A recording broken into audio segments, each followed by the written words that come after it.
Pretty much all of you have heard of Sesame Street, so it needs no introduction. It's the longest running kids show in America, based around the titular denizens of Sesame Street with some humans, some Muppets. When I was a kid, I would almost constantly watch it. It was one of, if not my favorite show for quite a while. Of course, I've moved on to other shows, but it's always held a special place in my heart. I love the characters, the music, the stories, everything felt perfect to my child self. Recently, my kid Millie had just turned 4, and I wanted to give her some of my old Sesame Street tapes as a birthday present. She was so excited as it was one of her favorite shows, too. Guess the apple doesn't fall too far from the tree, eh? Well, immediately after getting them, she zipped to the TV and started watching them. Of course, joined in for a little blast from the past, and boy, it was a blast. So nice spending time with her. I wanted it to last forever, but eventually the day turned to night and Millie fell asleep. So I took her to the bed and let her doze the night away. Returned to the living room shortly after and continued my Sesame Street binge. It was on the last disc, and the last episode began to play. There was no intro, so I couldn't tell which episode it was, but I was ready to relive childhood memories, so though I didn't know it, it was sometime in the 90s. The episode started with Gordon introducing the episode. He was standing next to the big pole where the iconic Sesame Street sign laid when Mr. Snuffleupagus came by. He was there waiting for Big Bird for a day of fun and was telling Gordon about what fun things they had planned. Gordon later departed, saying goodbye to Snuffy and leaving him alone. Where Gordon once stood was a man that appeared out of nowhere. He was a tall, skinny white man wearing a black trench coat, pants, shoes, and fedora. He also had him a black umbrella, which he held high into the air, even though there was no rain or wind. Eerie, low-pitched music started to play, and then the scene faded out. The scene transitioned to Big Bird walking down the street, finding himself at the titular pole, but finding no sign of Snuffy. Gordon came by and asked Big Bird what he was doing, to which he said he was waiting for Snuffy.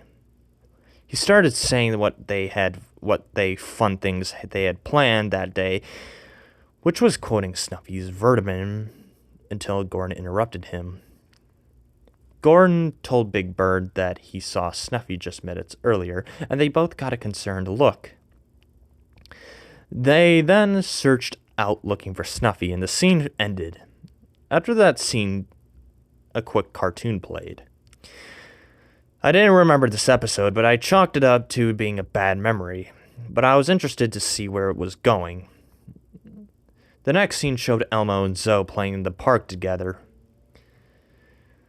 They were playing with blocks and balls and playing a counting game with them.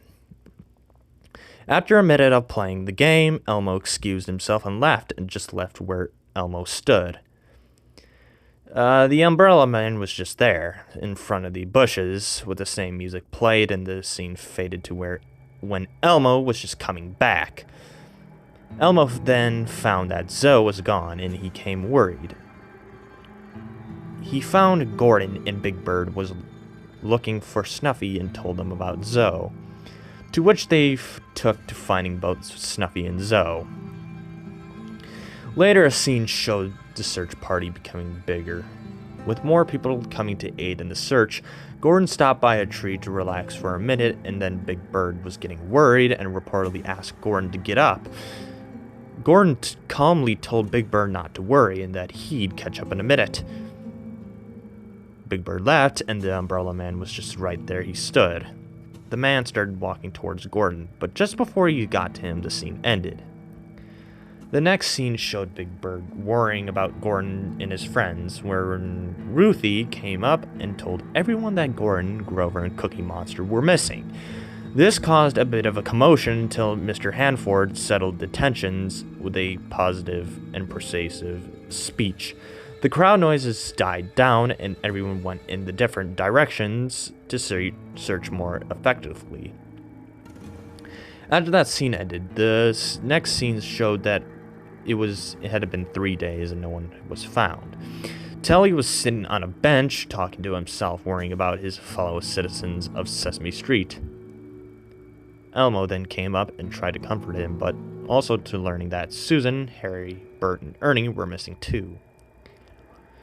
Elmo was just on the brink of relaxing him when the camera zoomed out to show that the Umbrella Man was just standing right next to him. They looked over him at fear, and the scene ended.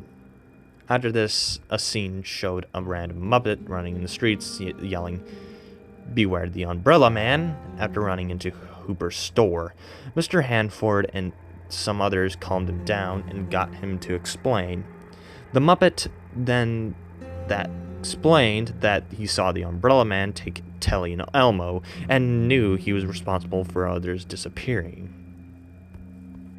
Big Bird was among the crowd and looked towards the viewer, pondering if his supposed Umbrella Man was behind his friends disappearing. Just when he was about to ask the Muppet a question, the Muppet was gone, and a silhouette of a tall man holding an umbrella passed by the window. Big Bird ran outside to find no one, and he went to his nest in a slump. Mr. Hanford told the other patrons out of the store to relax and that this whole thing would be sorted out. The camera angle just changed to show the Umbrella Man standing just outside the shop, but they were all oblivious to his presence. The scene ended with a slight zoom in onto this man's face. A very smooth face with no sign of hair or expressions. The next scene showed Big Bird sitting on the steps of the 123 Sesame Street building, alone. He sat sighing and wondering where everyone went. He told the viewer that nearly everyone was gone, and he was scared. Oscar came out of his trash can wondering what that noise was. Big Bird was relieved to know that he wasn't alone, but Oscar wasn't so happy. Oscar explained that he was enjoying the peace and being quiet. When Big Bird woke him up from his nap, Big Bird apologized, but started going on a rambling about how his week was awful. One camera shot was of Big Bird's face. Then it went to a shot of both of them, with a small part of the Umbrella Man being visible, but both were obvious. Big Bird then said that this was the best day of his week since he found Oscar with the camera focused on his face. But just after he said that, the shot zoomed out to show that the Oscar and his trash can vanished. Big Bird went quiet and sullenly walked towards the pole where the episode began. He looked around a bit and then looked down at his feet, looking that more miserable than ever. The last shot of the episode showed him looking down. The Umbrella Man was walking up behind him. I was a little shocked on what I saw, but I didn't know the moral purpose of this episode gave. If any, maybe stranger danger, I don't know. This was a pretty creepy episode, not just by Sesame Street standards either. I mean, everyone you love going missing? That's quite horrible for kids, nay, even adults to watch or comprehend. I haven't let Millie watch this episode for obvious reasons, but I still have the disc. I don't know if I'm the only one to have this episode or if it was aired at all. I know this is real, but if this isn't legit, it's quite the highest scale ripoff. I looked on the internet for details, but nothing informative has came up. Just stuff about canceled episodes and banned episodes like the one with the Wicked Witch came up. But for now, I'll have to settle with the knowledge that this exists whether I like it or not.